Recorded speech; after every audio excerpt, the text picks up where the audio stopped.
Good morning students. Today we will discuss about physics first chapter of class 9th motion. आज हम physics के first chapter motion के बारे में discuss करेंगे. मोशन है ना. मोशन के बारे में तो मोस्ट ऑफ वैसे हमें पता ही है. मोशन क्या होता है? Motion means when an object can move that is said to be in motion. When an object can change its position then it is said to be in motion. Means अगर कोई object अपनी position change कर रहा है तो वो किस में कहा जाएगा? मोशन में कहा जाएगा. तो अगर कोई ऑब्जेक्ट पोजीशन चेंज करता है तो वो होगा motion. But sometime many situations we see that object does not change its position. बहुत से ऑब्जेक्ट हैं जो अपनी पोजीशन चेंज नहीं करते. आपने जहाँ उनको रख दिया वो वहीं पर रहेंगे, अपने आप वहाँ से कहीं नहीं जा पाएंगे. तो जब तक कोई ऑब्जेक्ट अपनी पोजीशन चेंज नहीं करता उसे हम क्या कहेंगे? The object is in rest. The object किसकी पोजीशन में है? रेस्ट की पोजीशन में है. ठीक है. बट रेस्ट और मोशन है ना, ये एक दूसरे से रिलेटेड भी हैं. क्योंकि कई बार आपने ये देखा होगा, कुछ एग्जाम्पल आप ऐसे देखेंगे जिनमें आप उसी ऑब्जेक्ट को रेस्ट में भी कह सकते हैं और उसी ऑब्जेक्ट को मोशन में भी कह सकते हैं सेम सिचुएशन में. उसके बारे में हम थोड़ा सा डिस्कस करते हैं. आप सोच सकते हैं जैसे स्कूल से घर जा रहे हैं, बस में ट्रैवल कर रहे हैं, आपकी पास वाली सीट पे आपका कोई फ्रेंड बैठा होगा, कोई दूसरा स्टूडेंट बैठा होगा. तो आपके विद रिस्पेक्ट टू आपका फ्रेंड अपनी पोजीशन को चेंज नहीं कर रहा. आपसे जितनी दूरी पर था वो उतनी ही दूरी पर बैठ रहा है, उतने ही डिस्टेंस पे है, वैसे का वैसे है, अपनी पोजीशन चेंज नहीं कर रहा. तो आपके विद रिस्पेक्ट टू आपका फ्रेंड किस में होगा? रेस्ट में होगा. Your friend will be in rest with respect to your position when he sits in the same bus. लेकिन जो पर्सन कोई बाहर खड़ा है और वो आपको ऑब्जर्व कर रहा है तो उसके लिए आप चलती बस में बैठे हैं तो आपकी पोजीशन भी चेंज हो रही है तो आप मोशन में कहलाएंगे. उसके विद रिस्पेक्ट टू आपकी पोजीशन, आपके फ्रेंड की पोजीशन चेंज हो रही है तो both are you in motion. लेकिन एक दूसरे के विद रिस्पेक्ट टू आप लोग पोजीशन चेंज नहीं करें तो आप क्या कहे जा सकते हैं? रेस्ट में भी कहे जा सकते हैं. हम अगर अब यहाँ मान लीजिए यहाँ हम बैठ जाएं या एक जगह में स्टेशनरी खड़ी रहूँ तो भी आप मुझे दोनों के केसेस में कंसिडर कर सकते हैं. रेस्ट में भी कहेंगे क्योंकि बाकी मेरी जो और सराउंडिंग है उसके विद रिस्पेक्ट टू मैं रेस्ट में हूँ, मैं अपनी पोजीशन चेंज नहीं कर रही ना.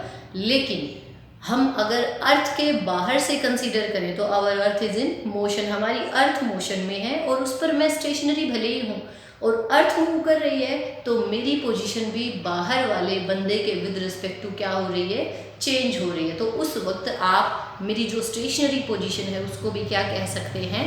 मोशन में कह सकते हैं. तो आप ये कह सकते हैं कि rest and motion are relevant to each other. एक दूसरे से रिलेटेड होते हैं, ये जुड़े हुए.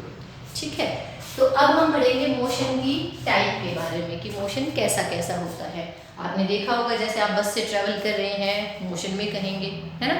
आप कई बार वो होता है ना झूला डाल के तीज पर भी झूलते हैं, है ना, पिंग बोलते हैं उसे. तो उसमें कैसा मोशन होता है? आपका फ्रेंड है वो पुश करता है आपको, आगे की तरफ जाएंगे, पीछे की तरफ आएंगे. तो एक जो फिक्स स्टेशनरी पोजीशन थी आपकी रेस्ट की, उससे आप आगे पीछे जाते हैं तो वो डिफरेंट टाइप का मोशन हो जाता है ना. तो ऐसे ही अब आपने जैसे स्विच ऑन किया तो फैन है. फैन वैसे तो अपनी उसी जगह पर है लेकिन जो उसके ब्लेड्स हैं, उसकी पंखुड़ियाँ हैं, वो मूव करने लग जाती हैं. तो इसका मतलब वो भी एक तरह का मोशन है. तो आज हम उन्हीं की टाइप्स के बारे में पढ़ेंगे कि कौन सा क्या होता है. तो आपका फर्स्ट होगा रेक्टिलिनियर मोशन. रेक्टिलिनियर को हम स्ट्रेट लाइन मोशन या ट्रांसलेटरी मोशन भी बोल सकते हैं. स्ट्रेट लाइन या ट्रांसलेटरी मोशन. तो नाम से ही पता चल रहा है स्ट्रेट लाइन या रेक्टिलिनियर. लीनियर मीन्स लाइन होती है, एक मीन्स एक लाइन पर चले. आप ये कह सकते हैं कि कोई ऑब्जेक्ट मोशन के दौरान अपनी डायरेक्शन को चेंज ना करे, एक ही डायरेक्शन में चलता जाए. तो ऐसे मोशन को हम क्या कहेंगे? रेक्टिलिनियर या ट्रांसलेटरी मोशन कहेंगे. ठीक है. उसके बाद सेकंड टाइप आ जाती है सर्कुलर या रोटेटरी. सर्कुलर या हम क्या कह सकते हैं? रोटेटरी कह सकते हैं. ठीक है. तो अगर हम देखें तो दोनों में ही राउंड मोशन होगा, सर्कुलर और रोटेटरी में. बट यहाँ एक छोटा सा माइनर डिफरेंस है. और ऐसा ही माइनर सा डिफरेंस आपके रेक्टिलिनियर और ट्रांसलेटरी में भी होता है। रेक्टिलिनियर और ट्रांसलेटरी को अगर हम समझें तो आप ये कह सकते हैं कि अब अभी तक हम एक एग्जाम्पल कंसिडर किया था हमने, एक बस का, और उसके अंदर कुछ स्टूडेंट्स बैठे हैं, मान लीजिए 40 स्टूडेंट्स उसमें बैठे हैं और वो स्कूल से घर जा रहे हैं, है ना, और बस आपकी स्ट्रेट मूव कर रही है यहाँ से बिल्कुल सीधी डायरेक्शन में। अब बस जब स्ट्रेट लाइन मूव कर रही है तो हम बस को एक कंप्लीट ऑब्जेक्ट कंसीडर करेंगे, तो हम कहेंगे कि कंप्लीट ऑब्जेक्ट एक स्ट्रेट लाइन में मूव कर रहा है तो वो कैसा मोशन है, रेक्टिलिनियर है। लेकिन अगर हम इनसाइड द बस को कंसीडर करें, inside the bus there are 40 candidates, 40 आपके स्टूडेंट्स हैं, उन सब का मोशन भी अलग अलग अपने अपने डायरेक्शन में सीधा ही है। वो बैठे जरूर हैं लेकिन बस के साथ वो भी तो मोशन में है, तो उनका भी अपना अपना स्ट्रेट लाइन पाथ है। तो अब वो क्या हो गए, आपके कंपोनेंट्स हो गए, मीन्स किसी एक ऑब्जेक्ट के जो कंपोनेंट्स हैं वो भी सारे एक दूसरे को फॉलो करते हों और स्ट्रेट पाथ फॉलो करें, तो उसको हम क्या कह देंगे, ट्रांसलेटरी मोशन। तो फिर से एक बार देखें, जो आपका कंप्लीट ऑब्जेक्ट, अब आप इस चौक को भी कह सकते हैं और इस चौक को मैं ऐसे मूव करा रही हूँ, तो चौक को अगर हम एक ऑब्जेक्ट मान रहे हैं तो ये रेक्टिलिनियर मोशन है। लेकिन अगर हम कंसीडर करें कि this Chowk is made up of number of particles, बहुत सारे पार्टिकल से मिलके बना है, और फिर हम इसका मोशन ऐसे स्टडी कर रहे हैं, तो हम क्या देखेंगे कि इसमें जो पार्टिकल्स कुछ आगे हैं, कुछ पीछे हैं, कुछ और पीछे हैं, कुछ और पीछे हैं, वो सारे के सारे एक स्ट्रेट पाथ में ट्रेवल कर रहे हैं और एक दूसरे को फॉलो कर रहे हैं। तो उस वक्त हम इस मोशन को कैसा कहेंगे, ट्रांसलेटरी। तो ये तो डिफरेंस था आपका किसका, रेक्टिलिनियर और ट्रांसलेटरी मोशन का। ऐसा ही माइनर सा डिफरेंस आपके किस में आएगा, सर्कुलर और रोटेटरी मोशन में भी आएगा। सर्कुलर में आपने देखा होगा कि कोई एक सेंट्रल पोजीशन होगी जिसको आप सेंटर कह देते हैं, और उससे एक फिक्स डिस्टेंस पे ऑब्जेक्ट है वो राउंड राउंड मूव करेगा, है ना। तो अब जो ये एक फिक्स डिस्टेंस है, इसको तो हम क्या नाम दे देते हैं, रेडियस, यानी कि रेडियस के जितना डिस्टेंस रहेगा ऑब्जेक्ट और उस पॉइंट के बाहर से घूमता रहेगा। जैसे ये चौक है, ये सेंटर है और इसके बाहर से ऐसे घूम रहा है, अपनी पोजीशन चेंज कर रहा है, तो ऐसे मोशन को हमने क्या कह दिया, सर्कुलर मोशन। आप ये भी मान सकते हैं सर्कुलर मोशन को, जैसे आपकी कोई भी आपने धागे से कोई स्टोन को टाई अप कर लिया, बांध लिया, और फिर दूसरा एंड धागे का आपने हाथ में पकड़ा और उसको फिर ऐसे ऐसे आप घुमा रहे हैं, तो एक फिक्स डिस्टेंस जो कि आपके धागे की लेंथ होगी उतना डिस्टेंस रहेगा आपके हाथ और स्टोन के बीच, और आप घुमाएंगे तो उस स्टोन का जो पाथ होगा वो कैसा होगा, सर्कुलर पाथ होगा, ठीक है। लेकिन अब हम रोटेटरी के बारे में देखते हैं, रोटेटरी में क्या है। रोटेटरी में भी ऑब्जेक्ट घूमता तो कैसे है, गोल गोल घूमता है, लेकिन इसमें डिफरेंस क्या है, जैसे एक फैन है, फैन का स्विच ऑन करेंगे तो फैन घूमने लग जाएगा, लेकिन वो अपनी पोजीशन चेंज भी नहीं कर रहा। एक बीच की एक्सिस होगी जिसके अराउंड सारे पार्टिकल कंसेंट्रिक सर्कल में घूमेंगे, उसको हम क्या कहेंगे, रोटेटरी मोशन कहेंगे। अब जैसे आप इसको देख सकते हैं, चौक है और चौक को अगर मैं ऐसे घुमा रही हूँ, मेरी रोटेशन की डायरेक्शन ऐसी है, मैं ऐसे ऐसे इसको घुमा रही हूँ ऐसे, लेकिन फिर भी आप देख रहे हैं कि चौक अपनी पोजीशन चेंज नहीं कर रहा, वहीं की वहीं घूम रहा है। या आप ये मान लीजिए कि ये चौक है, मैंने यहाँ से पकड़ा, ये इसकी सेंट्रल पोजीशन है, और देखो ऐसे घुमा रही हूँ मैं, देख रहे होंगे ऐसे घुमाने से जो सेंटर की पोजीशन थी वो तो वही है, उसको हम एक्सिस कह सकते हैं, और चौक की लेंथ मान लीजिए इतनी थी तो ये ऐसे घूमा, इसके अंदर के पार्टिकल थे वो ऐसे घूमे और पास के थे वो ऐसे घूमे और ऐसे, तो मीन्स आप देखेंगे कि पार्टिकल्स का ये मोशन है, यानी कि जो पार्टिकल सेंटर में है वो तो बिल्कुल वहीं की वहीं ऐसे घूम रहा है, जो सेंटर से थोड़ा सा दूर है वो थोड़ा सा छोटा ऐसा सर्कल बना रहा होगा, थोड़ा सा और दूर है वो बड़ा सर्कल, और दूर है वो बड़ा सर्कल, और ऐसे करते करते और बड़ा सर्कल बन रहा है। लेकिन इन सारे के सारे सर्कल्स का जो सेंटर है वो एक है। तो रोटेटरी मोशन में ऐसा ही होता है कि एक फिक्स एक्सिस होती है और बाकी सारे पार्टिकल उस एक्सिस को अपना सेंटर मान के उसके बाहर से रिवॉल्व करेंगे, घूमेंगे। तो आप कह सकते हो कि उन पार्टिकल्स का मोशन कंसेंट्रिक सर्कुलर मोशन हो जाता है, ठीक है। इसलिए कंप्लीट आपका सिस्टम सर्कुलर मोशन में था। इसमें आपके सिस्टम का एक फिक्स पॉइंट, एक एक्सिस होगी, उसके अराउंड बाकी सभी पार्टिकल सर्कुलर मोशन में मूव करेंगे और सिस्टम कंप्लीटली अपनी पोजीशन को चेंज नहीं करेगा, वो आपका क्या होगा, रोटेटरी मोशन होगा। तो this is the difference between circular and rotatory motion. ठीक है बेटा, तो फर्स्ट टाइप का आपका मोशन हो गया स्ट्रेट लाइन, लेकिन उसके भी आपने दो कैटेगरीज के बारे में पढ़ा कि उसे कब हम रेक्टिलिनियर कहेंगे और कब हम ट्रांसलेटरी कहेंगे। ऐसे ही सेकंड टाइप है आपकी सर्कुलर और रोटेटरी मोशन, इनमें भी माइनर सा डिफरेंस है। अब हम इसकी थर्ड टाइप के बारे में स्टडी करेंगे और थर्ड टाइप है इसकी वाइब्रेशनल। वाइब्रेशंस के बारे में तो आप लोगों ने सुना होगा ना, वाइब्रेशनल, एंड इसी से थोड़ा सा डिफर करता है, काफी सिमिलर थिंग्स है, ऑसिलेटरी मोशन। वाइब्रेशनल या ऑसिलेटरी मोशन आप कह सकते हैं। ठीक है, तो ऑसिलेशंस या वाइब्रेशंस आपने देखे होंगे, जैसे कि म्यूजिकल इंस्ट्रूमेंट आपने गिटार है, वायलिन है, सितार है, इनमें देखा होगा कि स्ट्रिंग्स होती हैं जो एक एंड से दूसरे एंड पे बंधे हुए होते हैं और उन पे फोर्स लगाया जाता है, वो मूव करती हैं, ऐसे ऐसे हिलेंगे और उनमें से प्लेजेंट एक साउंड क्रिएट होती है। तो एक्चुअली जब हम उन्हें टच करते हैं उन वायर्स को और वो ऐसे ऐसे आगे पीछे अपनी पोजीशन चेंज करते हैं, that is the type of motion vibrational और ऑसिलेटरी मोशन आप कह सकते हैं। ठीक है, ऐसे ही आप और एग्जांपल मान सकते हैं कि किसी चीज को आपने, जैसे हम पिछले एग्जांपल में ले रहे थे कि एक स्टोन को एक धागे से आपने बांध दिया और उसको घुमाया, तो वो तो था आपका स्टोन का सर्कुलर मोशन, है ना। लेकिन अभी धागे का दूसरा एंड पकड़ के घुमाने की बजाय मैंने क्या किया, ऐसे पकड़ लिया, तो धागे से बंधा हुआ स्टोन ऐसे लटका रहेगा और जैसे ही मैं एक बार उस स्टोन को पकड़कर ऐसे छोड़ दूंगी तो आप एज्यूम कर सकते हैं उसका मोशन कैसा होगा। आपका स्टोन जब मैंने यहाँ ले जाके छोड़ दिया तो क्या करेगा, यहाँ से मूव करेगा, यहाँ तक आएगा, रुकेगा नहीं, आगे चला जाएगा। मीन्स जो इसकी ये पहले वाली रेस्ट की पोजीशन थी उसको तो हम क्या कहेंगे, मीन पोजीशन, और जहाँ तक मैंने उसे यहाँ तक एक्सपेंड किया वो हो जाएगी उसकी एक्सट्रीम पोजीशन, एंड पॉइंट, और जैसे ही मैं छोड़ूंगी तो वो एक्सट्रीम से मीन की तरफ आएगा और उसे क्रॉस करता हुआ आगे चला जाएगा, फिर इधर से वापस आएगा, आगे चला जाएगा और ऐसे काफ़ी देर तक करता रहेगा, धीरे धीरे करके बाद में आपका रेस्ट में आ सकता है।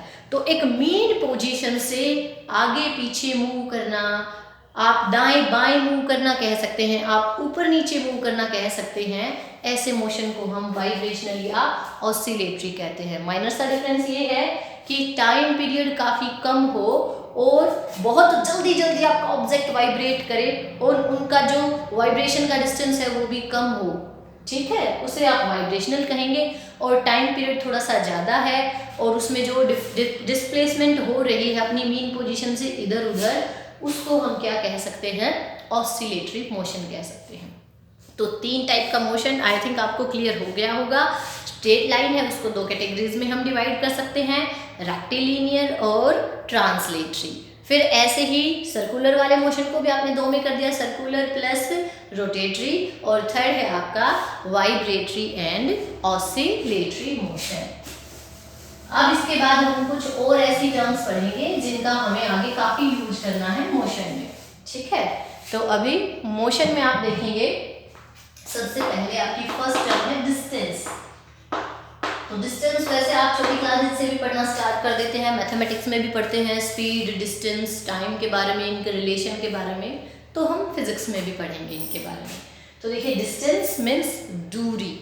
डिस्टेंस क्या होता है, एक्चुअली कोई ऑब्जेक्ट यहाँ है, दूसरा कुछ दूर रखा है, तो पूछेंगे what is the distance between both the objects. तो क्या करेंगे आप, कोई भी आपके पास जो स्केल है जिससे आप माप सकते हैं, उसका एक एंड फर्स्ट ऑब्जेक्ट के पास रखेंगे और सेकेंड एंड को उस दूसरे ऑब्जेक्ट तक लेके जाएंगे और उसके ऊपर जो आपके डिविजन्स हैं, रीडिंग्स हैं, उसको आप नोट डाउन कर लेंगे और बता देंगे कि there is a distance of 2 metre, 4 metre, 5 metre, जो भी आपका आएगा कि इन 2 ऑब्जेक्ट के बीच इतना डिस्टेंस है। तो एक्चुअली डिस्टेंस क्या होता है, पाथ लेंथ। डिस्टेंस को आप क्या कह सकते हैं, पाथ लेंथ बिटवीन 2 ऑब्जेक्ट्स, ठीक है, 2 ऑब्जेक्ट्स की या किसी एक ऑब्जेक्ट्स की 2 पोजीशन के बीच की पाथ लेंथ, ठीक है। लेकिन अब इस पाथ लेंथ को डायरेक्शन चेंज करेंगे तो भी हमें क्या करना पड़ेगा, इंक्रीज, कि एक्चुअल पाथ लेंथ कितनी है। यहाँ आप एक वर्ड यूज कर सकते हैं एक्चुअली, कितना ट्रेवल किया गया है, क्योंकि ये भी हो सकता है कि ऑब्जेक्ट आपका कहाँ है, ए पर है और वो कहाँ चला गया, बी पर। आपका ऑब्जेक्ट है वो ए से बी जा रहा है और उनके बीच का डिस्टेंस है 5 मीटर। तो आप बता देंगे कि path length between A and B is 5 metre, या आप कह सकते हैं कि distance between A and B is 5 metre. उसके बाद अगर स्टूडेंट ने पोजीशन को चेंज किया, पोजीशन के लिए अपनी डायरेक्शन को चेंज किया और यहाँ से उधर गया था 5 मीटर, अब वहाँ से वापस इधर चल रहा है, तो इसकी डायरेक्शन क्या हो जाएगी, ये। और कंसिडर कीजिए कि उसने 2 मीटर का डिस्टेंस ट्रेवल किया और एक नई पोजीशन पर पहुंच गया, जिसे आप क्या कहेंगे, सी पोजीशन। तो अब बता सकते हैं उसने कितना डिस्टेंस ट्रेवल किया या कितनी पाथ लेंथ उसने ट्रेवल कर ली है। तो आप देखेंगे कि उसने जाते वक्त 5 मीटर ट्रेवल किया था और 2 मीटर और ट्रेवल कर लिया। तो आप क्या कह सकते हैं, 5 + 2 7 मीटर। तो distance travelled by the object from A to C is 7 metre. अब अगर ये डायरेक्शन इधर की बजाय 2 मीटर यहाँ चला जाता, यहाँ से यहाँ तक तो 5 मीटर था और यहाँ से फिर वो इस तरफ चला जाए, तो आप लिखेंगे कि इसने डिस्टेंस कितना ट्रेवल किया है, 5 मीटर तो था ही और प्लस में 2 मीटर, एक्चुअली तो उसने यही ट्रेवल किया है। तो अगेन आपकी पाथ लेंथ या डिस्टेंस क्या हो जाएगा, 7 मीटर हो जाएगा। इसके बजाय ये यहाँ से यहाँ चला जाता 2 मीटर, नई पोजीशन पर पहुंच जाता, तो अब टोटल पाथ लेंथ क्या होती, अगेन 5 + 2 7 मीटर होती। किसी भी डायरेक्शन में इधर चला जाए, इधर चला जाए, इधर चला जाए या इधर, हर केस में आपने देखा जो पाथ लेंथ होगी वो 7 ही होगी, मीन्स वो सेम होगी, चाहे डायरेक्शन आपकी किसी भी तरफ हो, वो सेम डायरेक्शन में जाए, वो अपोजिट में जाए, वो 90 डिग्री पे टर्न करे या और किसी डायरेक्शन में टर्न करे, डिस्टेंस होता है वो actual path travelled by the body होता है, यानी कि एक्चुअली उसने कितना ट्रेवल किया है। ठीक है। और एक दूसरी क्वांटिटी है जिसके बारे में हम स्टडी करेंगे, वो है डिस्प्लेसमेंट। क्या है, डिस्प्लेसमेंट। तो डिस्प्लेसमेंट को हम क्या कहेंगे, डिस्प्लेसमेंट जैसे डिस्टेंस था आपका, डिस्टेंस था दूरी, ऐसे ही डिस्प्लेसमेंट होता है विस्थापन, मीन्स अपनी जगह से वो कितना दूर चली गई है, एक्चुअली कितना दूर है। तो आप कह सकते हैं कि डिस्प्लेसमेंट होता है शॉर्टेस्ट पाथ, शॉर्टेस्ट पाथ या शॉर्टेस्ट डिस्टेंस कह सकते हैं between initial and final position. Shortest path between कह सकते हैं आप इनिशियल एंड फाइनल पोजीशन, उसे हम क्या कहेंगे, डिस्प्लेसमेंट कहेंगे। तो अब इसी केस में हम देखते हैं कि डिस्प्लेसमेंट और डिस्टेंस कैसे डिफर करते हैं एक दूसरे से।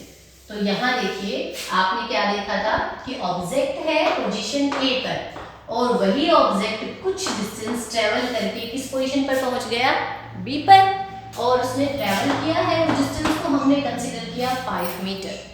तो अभी इस केस में डिस्टेंस आप बता पाएंगे ना, डिस्टेंस कितना ट्रेवल किया है, 5 मीटर। डिस्प्लेसमेंट कितने ट्रेवल की है, डिस्प्लेसमेंट थी shortest path between final initial and final position. तो अब ये जो शुरू में था वो इनिशियल पोजीशन है, जहां अब है वो फाइनल पोजीशन है, तो उनके बीच का शॉर्टेस्ट। अब आप बताइए क्या ए से बी का शॉर्टेस्ट पाथ इससे छोटा हो सकता है?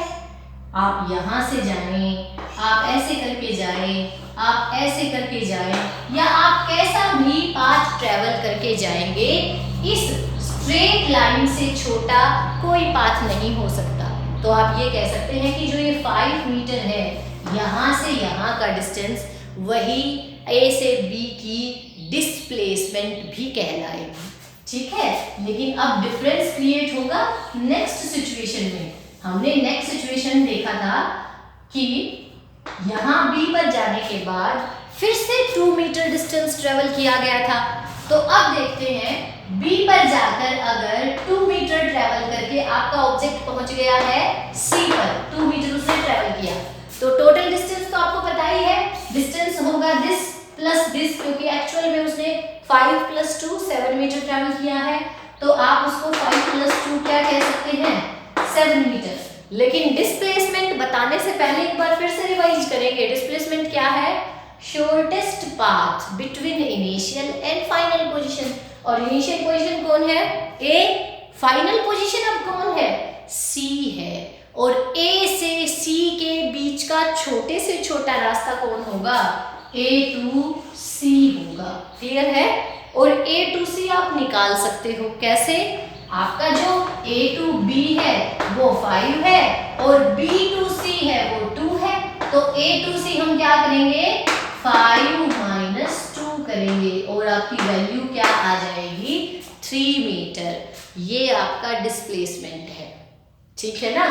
अब अगर इसी केस में आप 2 मीटर ट्रेवल तो कर रहे हैं, लेकिन 2 मीटर आप बैक साइड आने की बजाय कहाँ चले गए, फॉरवर्ड चले गए, यहाँ पर 2 मीटर चले गए, और ये कितना था आपका, 5 मीटर था।